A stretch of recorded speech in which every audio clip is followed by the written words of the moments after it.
तर कसे आहात तुम्ही सगळे? आशा करतो की सगळे बरे असाल.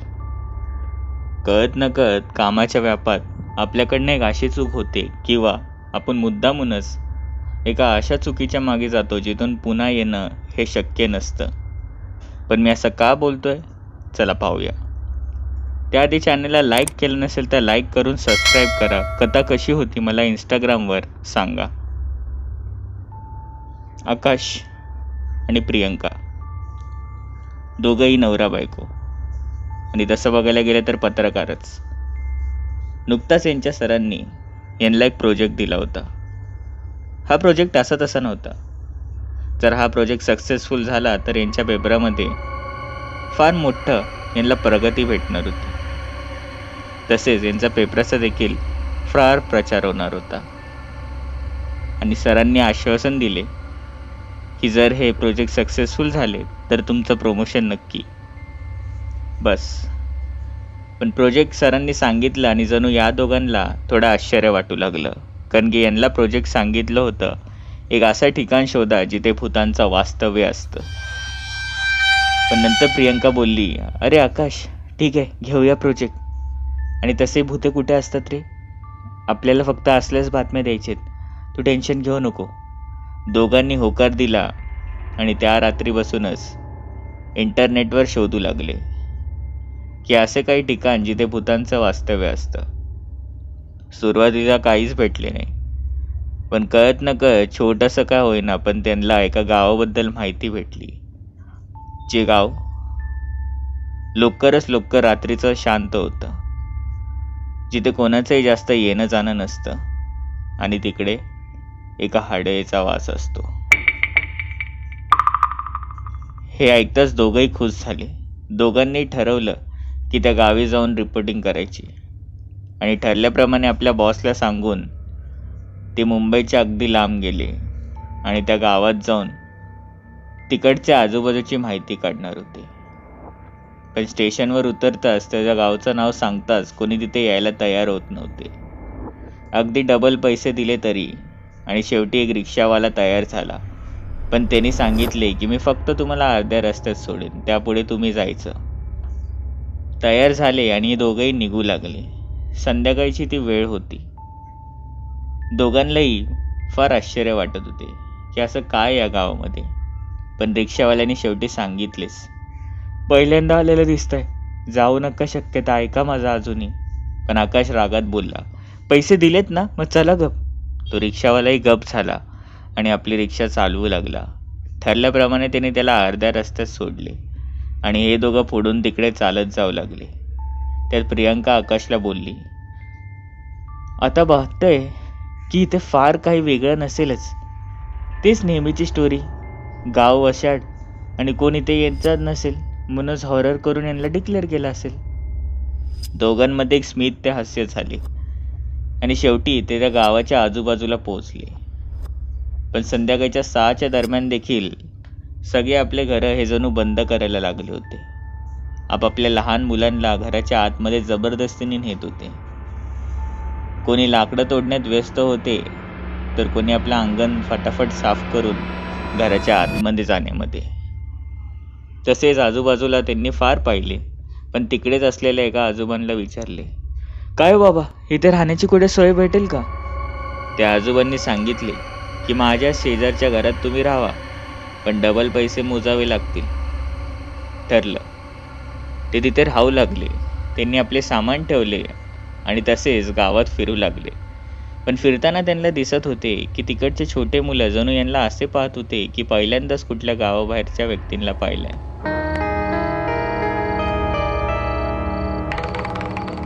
बायका देखील असेच वाटत होते की यांना बघून काहीतरी मनातल्या मनात बोलत होते, जणू इथे कशाला आलात. आणि गावातले थोडे का होईना पण माणसं ते देखील यांच्याकडे आश्चर्याने बघत होते. शेवटी त्यांनी एका लहान मुलीला विचारले, की काय बाळा, तुझं नाव काय? पण तिने कोणताच प्रतिसाद दिला नाही. असेच करत गावातल्या काही लोकांना विचारले, पण ते एवढंच सांगत होते, आलाय तसं निघून जा, कशाला आला तिथे मरायला. हे ऐकताच प्रियंकाला थोडे वाईट वाटत होते. इकडे ते पुन्हा त्या घर मालकाकडे आले आणि त्यांना सांगितलं बाबा, थोडासा वेळ असेल तर आम्हाला जरा काही माहिती सांगा ना. इकडे रात्र झाली होती. त्या बाबांनी जेवण दिले आणि जेवून त्यांना ती माहिती विचारू लागले. त्यात आकाशने विचारले, असे बोलतात की या गावी एका हड्डीचा वास आहे. हिच्या मागचं सत्य काय? हे ऐकताच त्या बाबांना भीती वाटली आणि त्यांनी सांगितले, असले विषय आता इथे काढत जाऊ नका. जेवा आणि उद्या सकाळचं गप निघून जावा. पैसे नाही दिले तरी चालतील. हे ऐकताच प्रियांकाने त्यांची थोडी मनधरणी केली आणि बोलली, अहो काका, ऐका ना, जर आमचं हे प्रोजेक्ट नाही झालं ना तर आमची नोकरी जाईल. खूप विनंती केली आणि शेवटी ते बाबा सांगायला तयार झाले. आणि ते सांगू लागले की आजपासून 20-1 वर्ष आधी हे गाव इथे जणू सगळे प्रेमाने राहत होते. पण एके दिवशी इकडे एक बाई आली. तिने या गावकऱ्यांना आसरा मागितला आणि यांनी दिला देखील. पण हळूहळू करून ती येताच गावातले सगळे लहान लहान मुलं हे एक एक करून अदृश्य होऊ लागले. कोणाचं प्रेत हे समुद्रात, तर कोणाचं विहिरीमध्ये, तर कधी झाडाला लटकलेलं. पण सगळ्यांच्या चेहऱ्यावर, होटांवर आणि पायांवर लाल रंग लावलेला असायचा. सहज दिसत होते की कोणीतरी काळा जादू करून यांना मारत होते. 6-7 मुलं तर असेच गावातले गेले. कोणालाच काही समजत नव्हते. पण एक दिवशी असाच एक प्रसंग घडला. गावातल्या सरपंचची मुलगी देखील अशीच हरवली आणि सगळे गाव तिला शोधायला निघाले. पण गावातल्याच एका व्यक्तीने बघितले की त्या बाईच्या घरातच काहीतरी चमकत होते. त्यांनी समोर जाऊन पाहिले तर समोरचं दृश्य पाहताच त्याला फार मोठा धक्का बसला. कारण की त्याने पाहिले होते की ती बाई ती एक मोठ्या अग्नीच्या बाजूला बसली होती आणि तिने एका लहान मुलाला जबरदस्तीने रस्सीने बांधून ठेवले होते. ती त्याला देखील तोंडाला लाल आणि काळं काहीतरी लावत होती. त्यांच्याच बाजूला त्या सरपंचांची देखील मुलगी होती. तिच्यावर देखील असंच काहीतरी करत होते. त्या गावकऱ्यांनी सगळ्या गावाला सांगितले आणि शेवटी तो रागवलेला सरपंच त्याच क्षणी गावकऱ्यांना घेऊन त्या घरामध्ये गेला. त्या बाईला पकडले आणि इकडेच असलेल्या त्या पिंपाच्या झाडाला लावून जाळून टाकले. आणि शेवटी ती बाई मरताना बोलत गेली की मी पुन्हा येणार आहे, सोडणार नाही कोणालाच. ती बाई तर गेली, पण या गावामध्ये जणू तिचा त्रास होऊ लागला होता. म्हणून मांत्रिकाला सांगून थोडा वेळ का होईना पण तिला शांत केले आणि ती दहशत आजपर्यंत आहे. आकाश हसत हसत बोलला, बर, असं का? कुठे जायला तिला? त्या आजोबांनी त्यांच्याच बोटाच्या अंतरावर असलेलं एक पिंपळाचं झाड दाखवलं आणि बोलले, बघा तिथेच तिला जायलंय. हे गावाच्या अगदी मधोमध. पण विशेष म्हणजे कुठल्याही गावकरीतली स्त्री इथे जवळ जात नाही.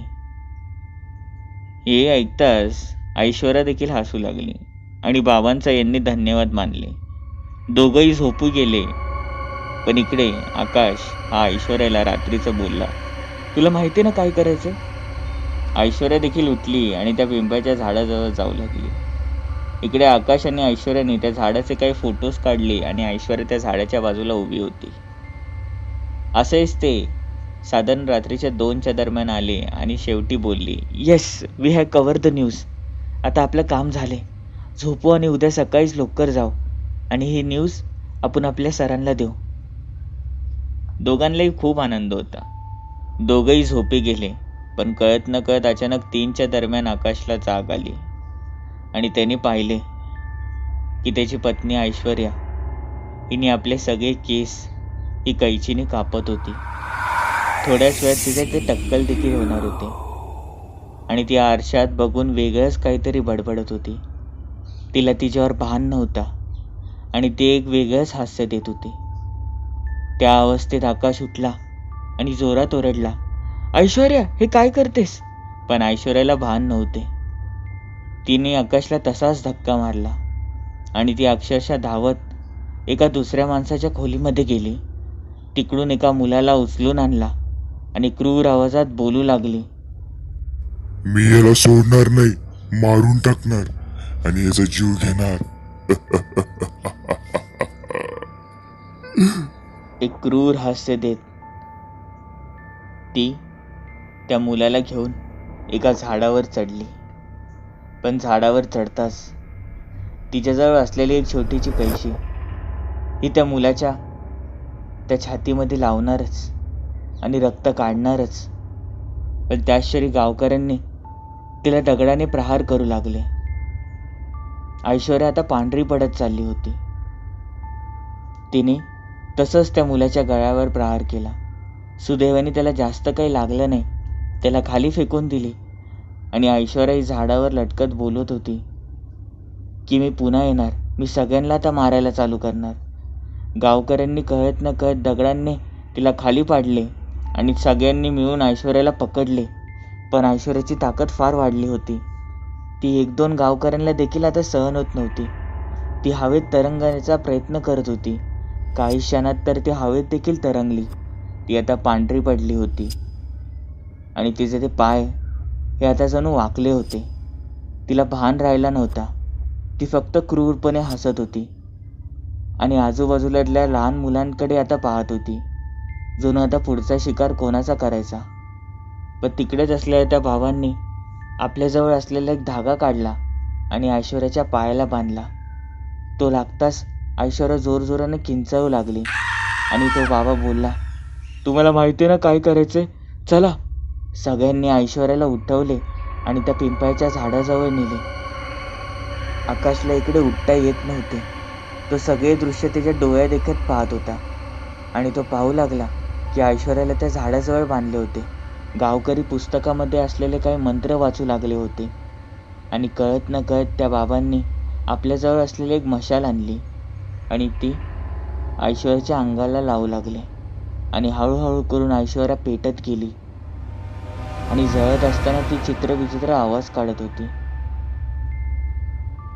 हळूहळू करून ऐश्वर्याचा तो आवाज शांत झाला आणि इकडे आकाशची नजर ही हळूहळू करून बंद झाली.